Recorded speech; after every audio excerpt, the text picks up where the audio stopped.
This is the BBC live at 10 Downing Street. Here with me is the Prime Minister.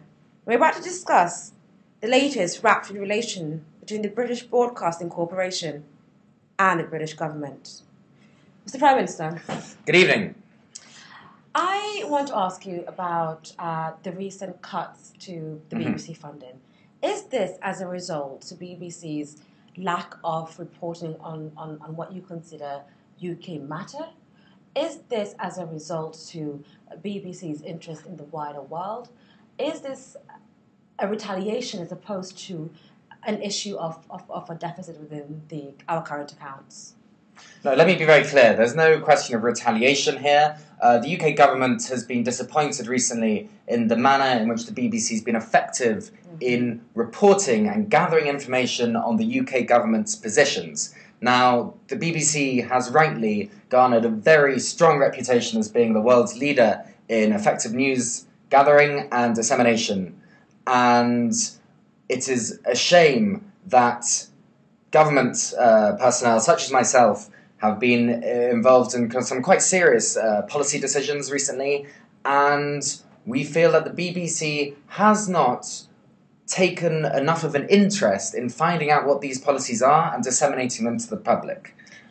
As a correspondent, but also as a member of the BBC, I'd like to point to that the BBC has experienced some technical difficulties very early on today and was unable to be at the UK's presence for these reasons.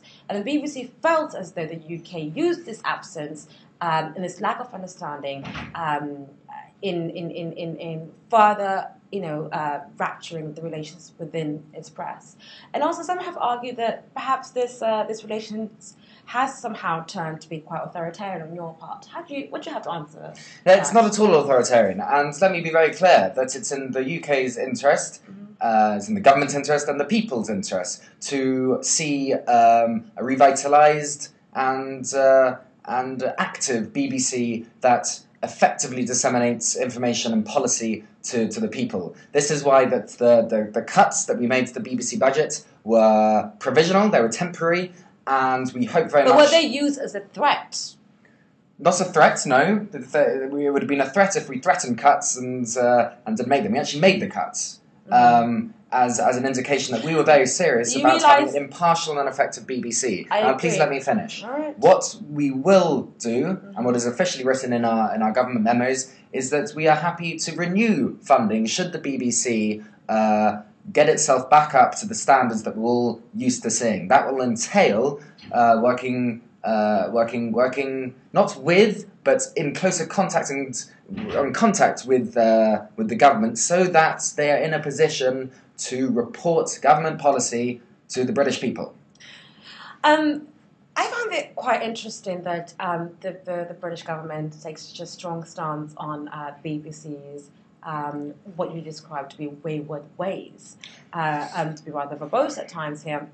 Yet you had observed the Murdoch crisis and let the UK and press relations be absolutely ruptured without a single firm hand. Yet as soon as the British Broadcasting Corporation does something that it considers to be in the international interest and in the interest of the British people, suddenly there's a conflict of interest on your part. No, there's no conflict of interest, and I'm afraid this has to be the last question because I need to be briefed on Security Council developments. But our actions and interests here are to protect freedom of expression and to improve it, because freedom of expression is only good insofar as it is effective. And if we haven't got a state-sponsored media outlet that's actually effectively giving information to the British people, then that is freedom of expression and information taking a dent and a hit. And I don't want to see that. Thank you. I want to see the British public fully informed of government policy, and we hope that will happen in the future. Thank you very much. I have one more I'm afraid I have to question. run. Thank you. What is your Thank you very much.